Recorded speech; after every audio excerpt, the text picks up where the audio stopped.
Buenos días. Y esta mañana yo venía y no había coches, pero digo, hoy no, las sillas van a clarear, pero bueno, sí que hay una presencia que anima para la hora de compartir.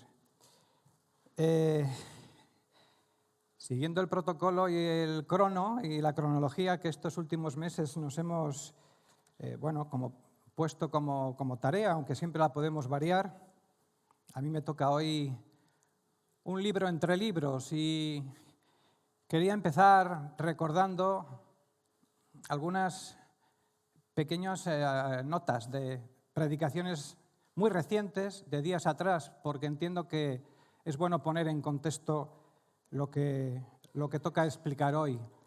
Hace apenas 2 semanas, Esdras era el protagonista de la historia y la historia de Esdras habla de la reconstrucción del templo. Y era la historia de la vuelta del exilio hubo 3 grupos, como ya se nos ha explicado, que volvieron en diferentes momentos del exilio en Babilonia, de vivir en una cultura muy distinta a la suya, ¿no? De vivir en medio de los persas y de los medos. Y es bueno recordar que ¿para qué volvieron? Unos de ellos volvieron para la reconstrucción del templo. Y la semana pasada se hablaba de otra parte de esta historia, ¿no? Nehemías, la reconstrucción de la ciudad, con toda esa dificultad, con toda la oposición que encontraron de grupos hostiles, de personas realmente con un mal corazón que quisieron hacer tropiezo de todo ese gran esfuerzo colectivo y liderado por Nehemías, ¿no? En Nehemías vemos oración, iniciativa y valor ante la oposición pertinaz, nefanda, insistente de un grupo de gente que continuamente, de una manera realmente enfermiza, estuvieron poniendo obstáculos para que eso se diera, ¿no? Y en medio de esa reconstrucción de la ciudad, la vuelta al protagonismo de la ley de Dios, que estaba perdida, olvidada, ¿no? Es bueno estar en este contexto porque la historia que toca hoy tiene un contrapunto muy grande. Esta parte del pueblo de Dios, de los hebreos, varias partes en diferentes tandas volvieron, pero una buena parte no volvió.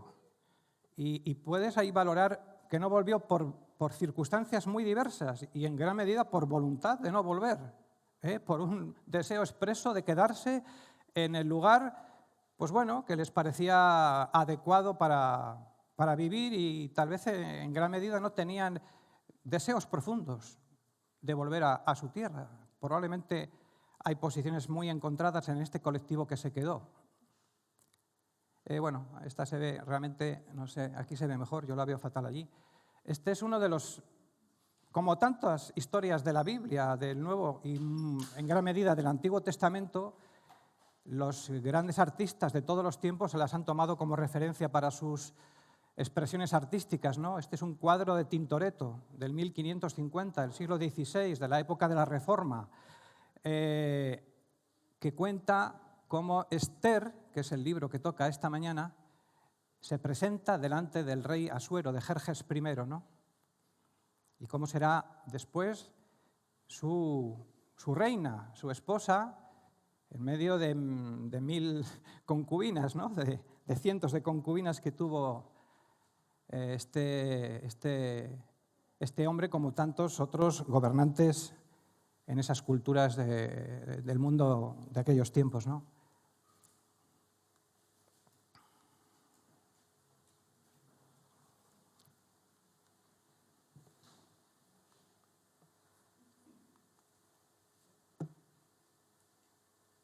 Bueno, este libro es desconcertante como algunos otros. Hemos visto libros muy evidentes que no nos generan ninguna duda, ninguna preocupación, pero el libro de Esther es desconcertante.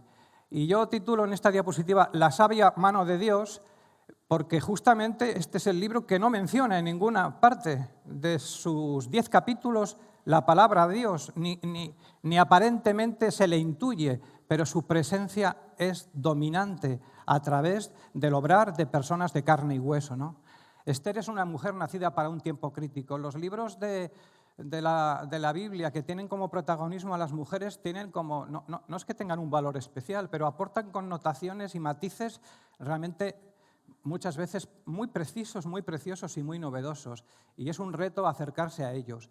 Yo creo que predicar sobre Esther esta mañana conllevaría de manera obligatoria habérselo leído justamente esta mañana antes de venir aquí, porque seguramente que sería mucho más clarificador. Un libro que a Calvino le pareció que le sobraba. Calvino, que era un hombre que era un experto en comentarios bíblicos de todos los libros de la Biblia, de este no dijo ni mu. Y Lutero encontró grandes dificultades para que este libro, como otros más, como Santiago y algunos otros libros de la Biblia, él creía que no eran libros que debían estar ahí y los estimó de otra manera, ¿no? Pero este es un libro que habla de una mujer que nació para una misión a la que no siempre tuvo ni la dedicación, ni el deseo, ni la emoción de ponerse a la tarea. Y tuvo que tener cerca a Mardoqueo, cerca a la situación general sociopolítica, social del pueblo judío del que ella era parte. Ella ocultó en gran medida, en muchas partes hasta muy avanzados los capítulos, no dice ella que es judía. Hay una cuestión de estrategia, hay una cuestión de que al principio no tenía ninguna emoción con el papel que le tocaba, que le tocaba hacer. Y yo busqué y me gustó. ¿Qué hace esto sabéis, ¿no? Hay una canción que dice, ¿qué hace una chica como tú en un sitio como este? ¿No? Pues este es un texto de una letra de Bob Dylan.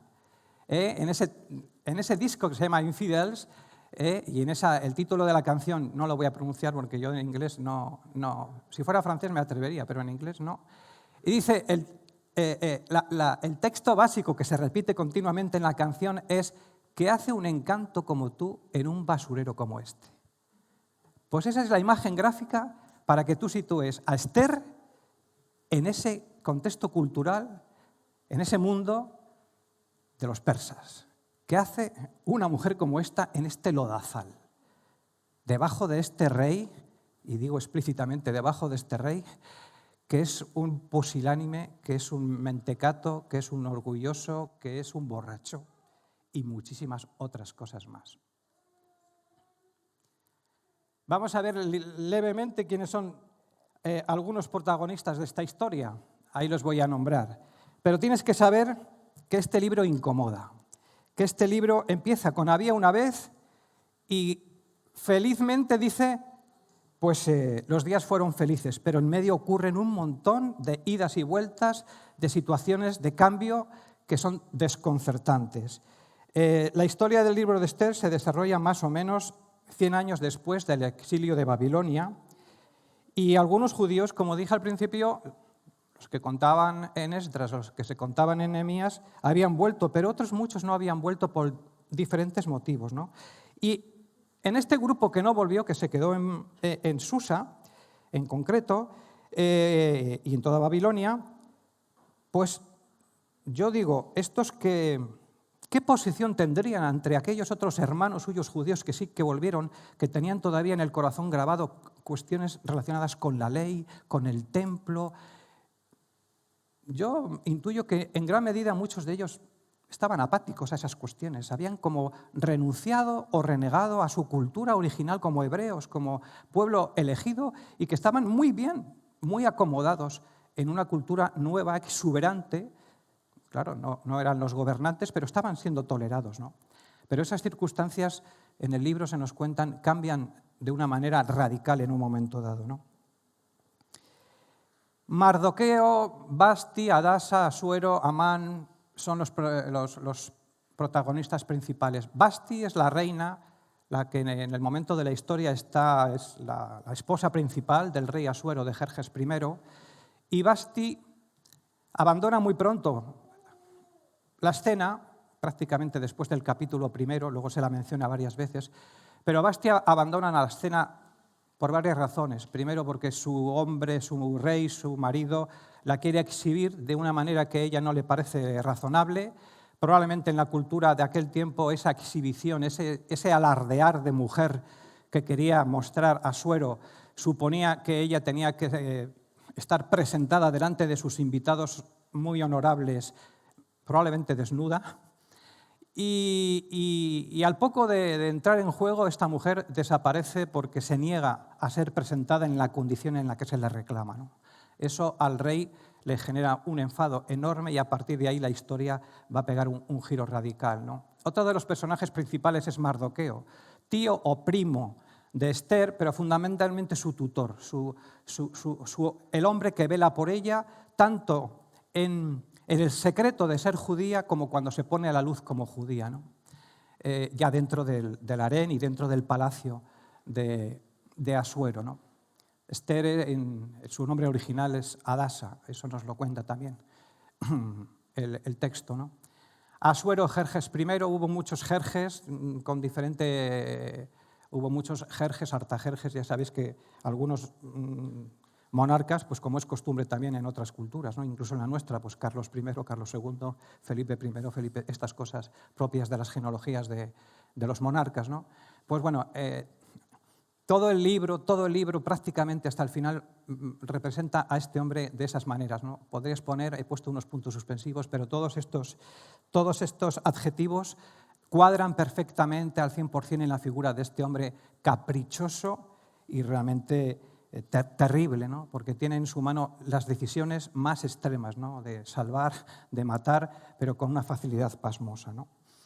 Y hay un personaje que tiene prismas ya muy acusados de ser el malo de la peli, y el malo de la peli es Amán, al que de irle muy bien, le irá luego muy mal, muy mal.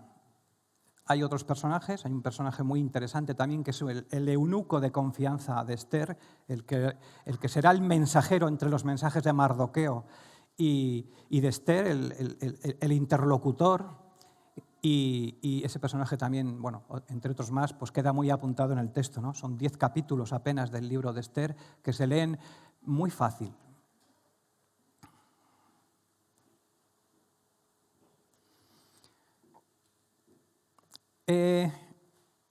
Lo que decía, el nombre de Dios nunca es mencionado en este libro. En el Cantar de los Cantares también podrías encontrar un libro equivalente a este, porque el nombre de Dios no es mencionado. El autor invita a buscar la acción de Dios, que por otro lado es evidente por todas las partes, y yo creo que el autor lo hace desde dos posiciones. Desde una construcción técnica, es decir, hay una intención claramente de no mencionar el nombre de Dios, y esto puede ser para no despertar sospechas a la hora de la lectura o a la hora de la información que puede estar dando el libro y que puede estar ofreciendo al enemigo, a los persas del entorno, ¿no? Y luego, por supuesto, lo que decía un poco antes, ¿no? Es una historia llena de coincidencias extrañas y giros sorprendentes. Y estos giros sorprendentes tienen que ver con el Dios que no se lee, con el nombre de Dios que no se lee en el texto, pero que está continuamente ahí, como en la órbita, ¿no? ¿Tú te acuerdas ¿te acuerdas de esta imagen de Miguel Ángel también, de cuando el cuadro de la Capilla Sixtina, el fresco, ¿no? Donde Dios Todopoderoso le da la vida a Adán, ¿no? De alguna manera ese tipo de imágenes, ese Dios omnipotente que muchos de los artistas pintan entre nubes, soberano, con barbas, con unos ropajes, en función de la cultura del pintor del momento. Pues yo me imagino a ese Dios un poco ahí entre nieblas, pero ese Dios está presente en toda esta película, porque esto es una película. A mí últimamente me tocan los libros de teatrales o de película, ¿no? Y me acerco a veces a ellos desde esa perspectiva y me ayuda mucho esa posición a entender algunas cosas.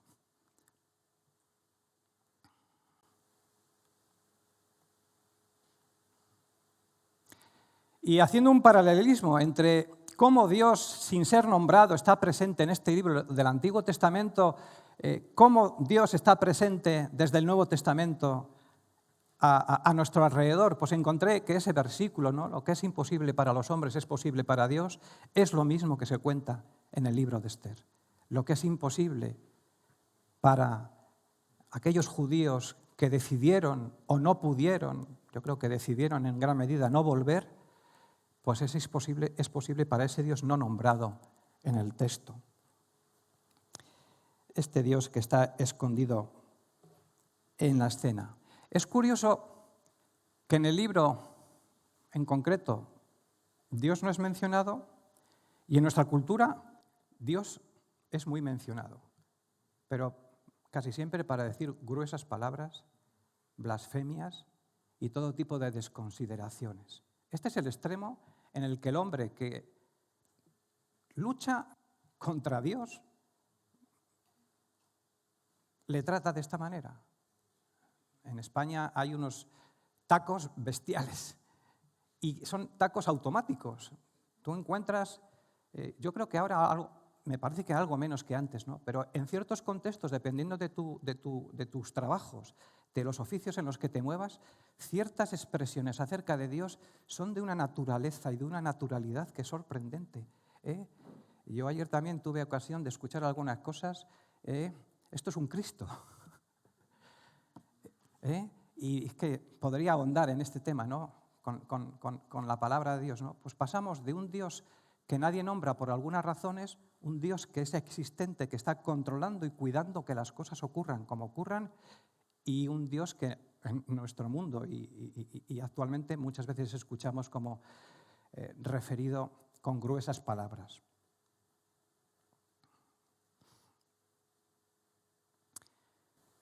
El libro también apunta en otra dirección. Dices, aquí hay cosas que no son propias de otros libros, que hablan de un pueblo, de un pueblo hebreo que finalmente recapacita y reconsidera las cosas del Señor y vuelve a la senda, ¿no? Vuelve al surco marcado con una nueva fidelidad.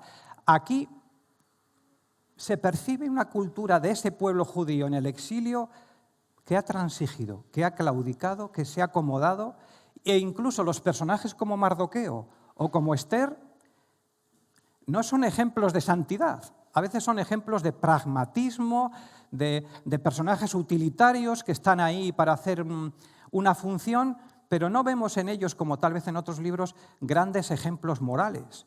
No vemos grandes individuos, hombres o mujeres que están ahí liderando una misión celestial. Aquí el perfil es, como a veces decimos nosotros, el perfil es medio, es incluso a veces hasta mediocre. Y tienen que pasar ciertas cosas para que estos se activen. Tal vez el más decidido de todos los personajes que vemos ahí, mucho más que la reina Esther, es Mardoqueo.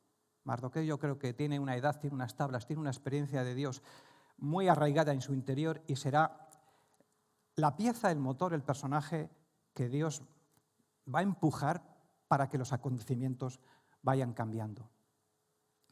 Dios no abandona sus promesas, independientemente del entorno en el que ellos se movieron y en el entorno en el que nosotros nos hemos movido. Hemos cantado esta mañana alguna canción relativa a esto y se ha leído un texto y se ha compartido hace un momento algo en esta dirección. Dios actúa en el desorden y en la ambigüedad moral de la historia humana, pero lo hizo allá y lo hará acá. Y ahora que tienes presente en tu cabeza Afganistán, yo humanamente no entiendo cómo Dios puede obrar en medio de ese terror, pero Dios sigue estando presente en Afganistán. Aquí, pues parece que nos es más fácil advertirlo, pero sigue estando presente. No me preguntes cómo, porque Dios es soberano y sabe cómo hacer las cosas. Dios está presente en medio de este nefasto tiempo en el que vivimos, ¿no? Con muchas situaciones de salud, de muerte, de enfermedad, de limitaciones sociales, de grandes carencias, y también los tiempos de crisis y de enfermedad y de este tipo de circunstancias traen oportunidades que es bueno aprovechar. El libro de Esther es un ejemplo, un libro lleno de oportunidades para tomar posiciones. Tardará un tiempo, los primeros capítulos son todavía desenlace, tardará un tiempo, pero en el capítulo 9 y en el capítulo 10 verás que eso llega a ser. Que si tú estás en el lugar adecuado, en el momento adecuado, Dios te usa. Eso es la historia de Esther, eso es la historia nuestra hoy, que todavía no está escrita. Pues lo mismo, ¿no? Comprometido con la redención de su mundo. La redención de su mundo en el libro de Esther la puedes encontrar en varias partes del libro, pero fundamentalmente en el capítulo 9, cuando se resuelve el que echan a suertes. Echan a suertes y en el 9, de ese echar a suertes que te deja a los pies de los caballos, a los pies de Asuero, y que en un momento de locura establece que hay que exterminar a todos los judíos y que él no va a poder dar marcha atrás al decreto porque esa es la ley persa. Si el emperador dice mátense, luego no puede decir no se maten, hay que generar un nuevo decreto para anular el anterior. Y ahí está la astucia y ahí es donde están las oportunidades. Mardoqueo y Esther estarán ahí para que eso pegue un giro radical y se genere una situación que pueda defender. ¿Qué? Que los judíos puedan defenderse del decreto primero a través de un decreto segundo, ¿no? De ahí sale la fiesta del Purim. Y el Pur, echar suertes, se convierte en una celebración de redención, porque los judíos tendrán derecho a defenderse. Ya me dirás, o sea, se va a liar, van a poder defenderse, van a poder matar a los que les quieren matar. Yo, hay cosas de estas, pues que no alcanzo a entender esa cultura del ojo por ojo, ¿no? Pero hay una oportunidad de redención que no estaba prevista en el principio, pero hay que estar ahí para aprovecharla y para decidir por ella.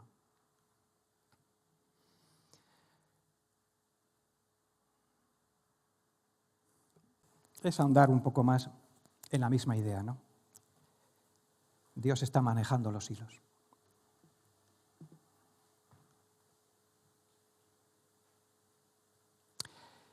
Y como decía antes, no se ve un libro donde la santidad de los personajes sea la protagonista, la que te lleve a la luz, la que te motive, la que sea de testimonio. ¡Ay, cómo era esta persona, cómo era este hombre, esta mujer! Me anima a la fe porque su comportamiento es...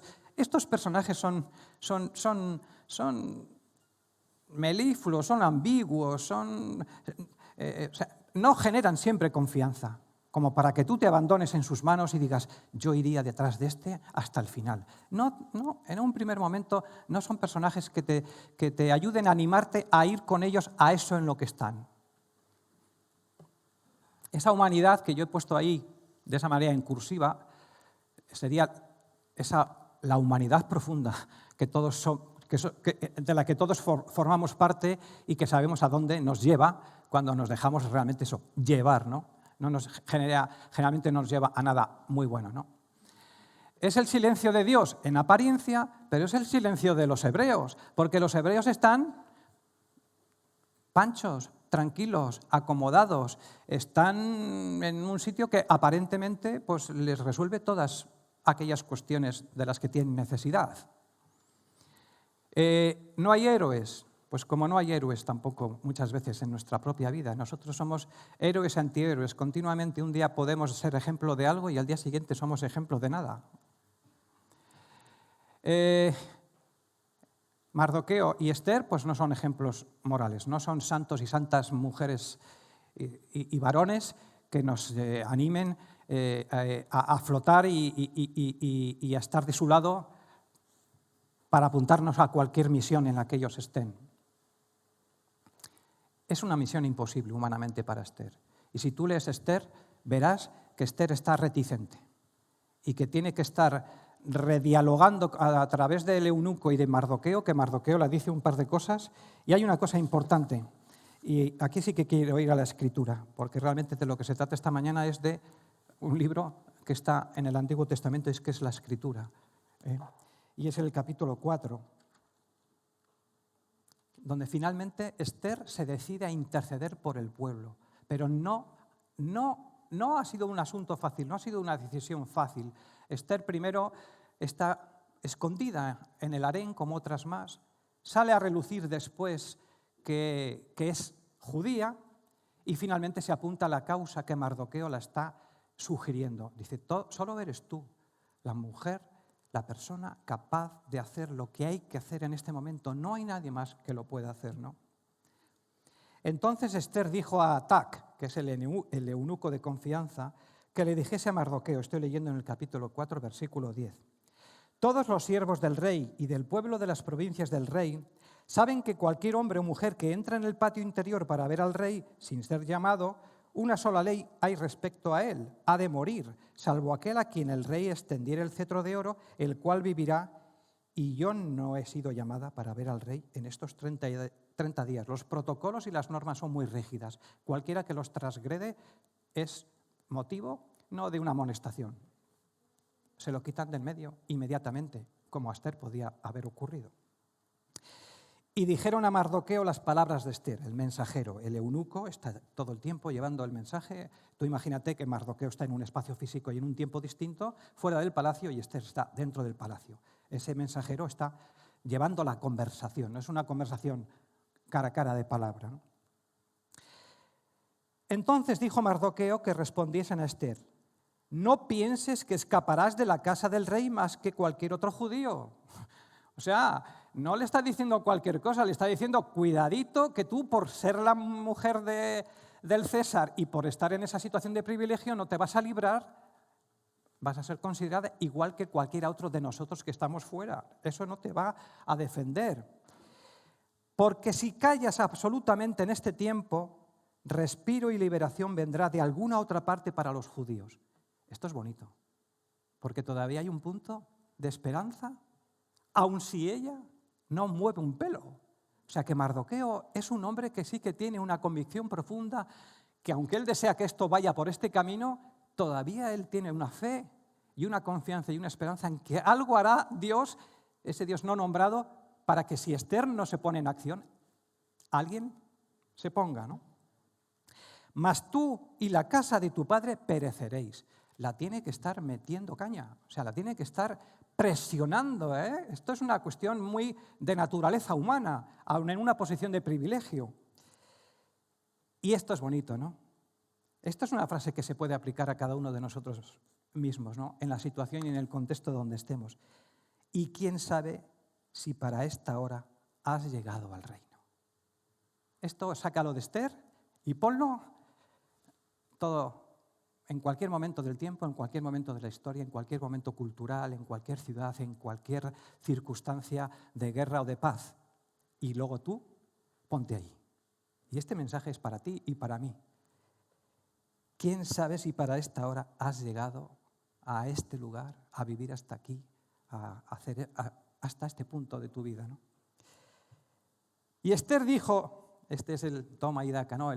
Para allá va otra vez el otro corriendo, venga, el otro mensaje, ¿no? Y Esther dijo que respondiesen a Mardoqueo: ve y reúne a todos los judíos que se hallan en Susa y ayunad por mí, y no comáis ni bebáis en 3 días, noche y día.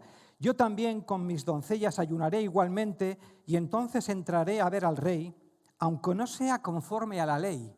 Ya hay un paso ahí enorme, una decisión tomada, sabiendo que le puede costar la vida. Porque dice: ¿y si perezco? Que perezca. Este es el cogollo del capítulo 4, y a partir del capítulo 4, luego el 5 o el 6, la historia va a pegar un giro enormemente. Entonces Mardoqueo fue e hizo conforme a todo lo que le mandó Esther.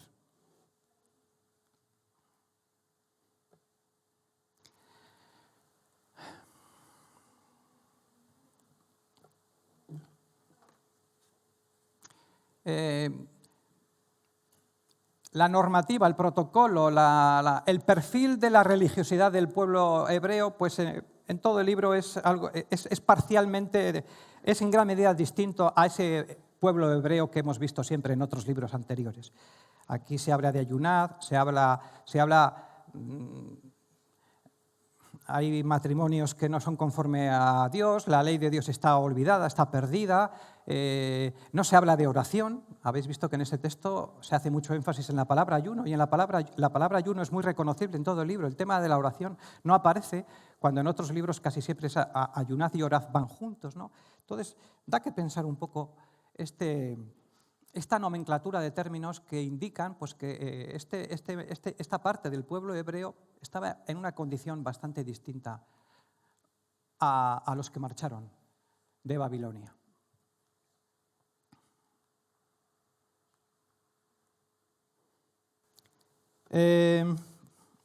Voy a ir terminando. Si tú quieres saber de qué va el libro de Esther, pues lo lees.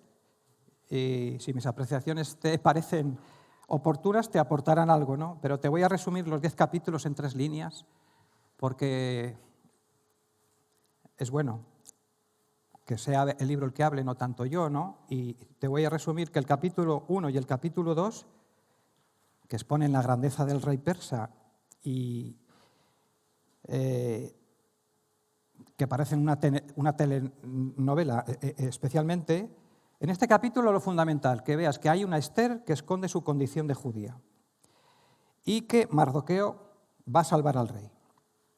En el capítulo 3 es la presentación del villano, del malo de la película que hay en todas las películas, el Amán, el primer ministro, y es donde se plantea el echar suertes, donde se plantea que hay que exterminar por la maldad de este asesor de alto nivel, hay que matar a todos los judíos.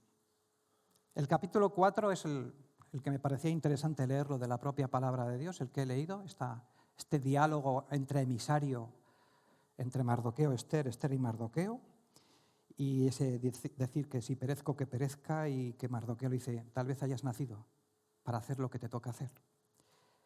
El capítulo 5 es un capítulo como el 7 con el protocolo del banquete de Esther, que nosotros no entendemos por qué un banquete de 180 días, un banquete de otro tipo. Hay banquetes, esto es una fiesta continua, ¿no? El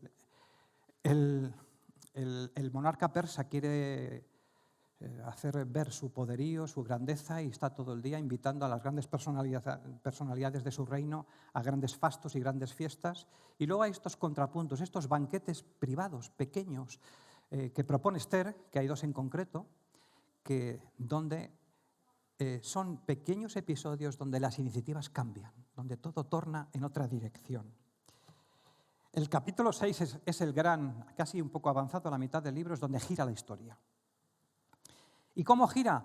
Pues con una manifestación de ese Dios no nombrado que es muy propia de las Sagradas Escrituras. Un monarca no del pueblo de Dios tiene un sueño. Y en este sueño suena algo como muy práctico. El sueño viene a recordarle que Mardoqueo hizo algo por él y que está escrito. Y él, que está en ese mundo de fiesta, de todo el día de hilaridad, pues lo lee y se acuerda y dice, ¿y qué hice yo? Pero si ni siquiera le puse un premio, ni le di un honor, ni nada. Y ahí vendrá el final de Amán. Cuando Amán piensa que él todavía va a crecer y va a crecer y va a tener más influencia y va a tener más poder y va a conseguir sus objetivos, machacar al pueblo judío, Amán, a partir de este sueño, de este recuerdo de Dios en la mente de un monarca a través de una lectura, porque tenía insomnio, de sus decretos, ve que está reflejado que en un momento dado, esto fue años atrás, esto no fue la noche siguiente, Mardoqueo hizo algo y esto va a cambiar la historia. Es el inicio de la caída de Amán y el ascenso de Mardoqueo. El capítulo 7 es el segundo banquete de Esther, que apunta a un final macabro, ¿no? Que esa estaca que fue levantada para matar a Mardoqueo será usada para matar a Amán, el malo de la película, ¿no? En el capítulo 8, Esther y Mardoqueo planean revertir el decreto, ese decreto que hemos hablado que no se podía cambiar, pero hay que generar uno nuevo, y empieza pues la exaltación de Mardoqueo. Mardoqueo va a ganar mucho protagonismo, será el gran asesor, rector de este monarca, un judío con una expectativa nueva en una cultura totalmente guiada por un monarca que lo que ve es que siempre puede hacer lo que le apetezca, ¿no? Y en el capítulo 9 y 10 es un capítulo muy bonito, se establece la fiesta del Purim. La fiesta del Purim tienes que saber que en toda la cultura hebrea todas las fiestas son de origen divino, Dios las instaura, Dios las plantea, Dios las propone. El Purim es una fiesta que tiene otra condición, es una fiesta que no tiene su origen en el punto de vista de Dios, sino en una condición de que ese decreto es superado por otro decreto, los judíos tienen derecho a defenderse y de alguna manera tienen derecho a salvarse, a redimirse. Toda la palabra de Dios la puedes ver desde este acercamiento hermenéutico que estamos obligados a hacer desde el siglo XXI hasta los siglos en que cada libro cuenta su historia desde una posición de redención. La Biblia está anticipando todo el tiempo la salvación de Dios, la redención de Dios, aun en medio de libros que aparentemente de Dios no dicen apenas nada. Es muy bonito el final también del libro, el capítulo 10, que es un capítulo pequeñísimo, apenas 3 versículos, que dice y termina así: porque Mardoqueo el judío fue el segundo después del rey Asuero, y grande entre los judíos, y estimado por la multitud de sus hermanos, porque procuró el bienestar de su pueblo y habló paz para todo su linaje. Mardoqueo fue la clave para la vida de las generaciones de judíos, porque él influyó desde su posición. Una posición muy honorable, en su caso, la nuestra a lo mejor no es tan honorable, pero él fue alguien que habló y que hizo en favor de sus hermanos. Y eso es también buena cosa para nosotros. Y termino, casi ya. Nuestra esperanza viene de la fe. Y la redención y la salvación lo refleja la fiesta de Purim. Yo creo que la enseñanza que nos deja el libro es esta mezcla de 2 componentes. La soberanía de Dios, que nosotros sobre ella no podemos hacer nada. Él es un Dios soberano que está armando todo lo que hay detrás.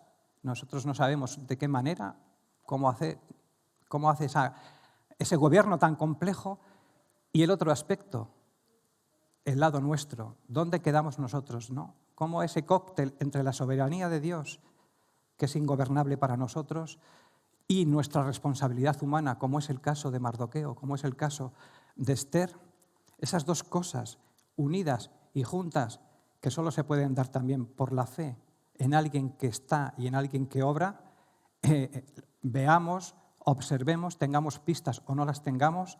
Creo que esa es la condición a la que nosotros como creyentes, a través de un libro como este y de otros más de la palabra de Dios, este tándem, esta pareja de conceptos, esta realidad espiritual, divina, poco definible para nosotros y una realidad mucho más limitada, que es la que nosotros con nuestros medios podemos hacer, creo que aquí está el interés de lo que yo tenía que proponer para esta mañana, ¿no?